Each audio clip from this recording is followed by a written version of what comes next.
યુવતીઓને travelling કરવાની ઈચ્છા હોય, ટ્રાવેલિંગ પર જવું હોય અથવા તો પછી કોઈ ફંક્શન સાચવવું હોય તો પીરિયડ્સ લંબાવવાની દવા લેવામાં આવે છે. તો કઈ દવા એવી લેવી જોઈએ, કેવી રીતે લેવી જોઈએ ને એ દવા લેવી સેફ છે?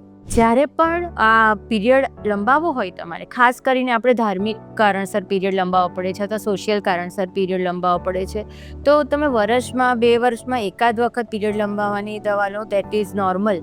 પણ તમે દર વખતે, એક હમણાં પેશન્ટ આવેલું હતું, છેલ્લા 4 મહિનાથી દર વખતે પીરિયડ લંબાવવાની દવા લઈને એને બધું એડજસ્ટ કરેલું હતું, એનું ટ્રાવેલિંગ એડજસ્ટ કરેલું, પરીક્ષા એડજસ્ટ કરેલી, કોઈના પછી લગ્ન આવી, એટલે ઉપરા છાપરી એણે એટલી બધી વખત દવા લીધી કે પછી એનો એક વખત દવા બંધ કરીને પછી મહિના સુધી પીરિયડ જ ન આવ્યો. એટલે ઉપરા છાપરી તમારે દવા ન લેવી જોઈએ પીરિયડ લંબાવવાની. પીરિયડ લંબાવવાની દવા જે આવે છે ને એમાં મેઇનલી હવે નોરેસિસ્ટ્રોન કરીને એક પ્રોજેસ્ટ્રોન હોર્મોન આવે અથવા તો મેડ્રોક્સી પ્રોજેસ્ટ્રોન કરીને હોર્મોન આવે, તો એ કન્ટેન્ટવાળી મેડિસિન પેશન્ટોને આપતા હોઈએ છીએ.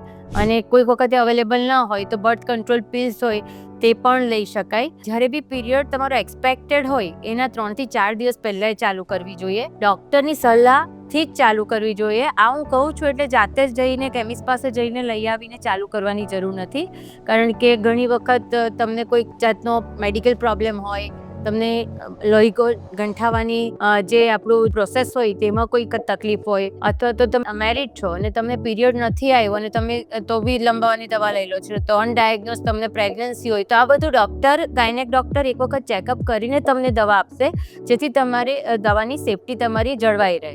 એટલે તમારે આ રીતે ડૉક્ટરની સલાહ વગર દવા ન લેવી જોઈએ. તમે ડૉક્ટરની સલાહથી અને ઓકેઝનલી દવા લેશો તો એની કોઈ આડઅસર નથી.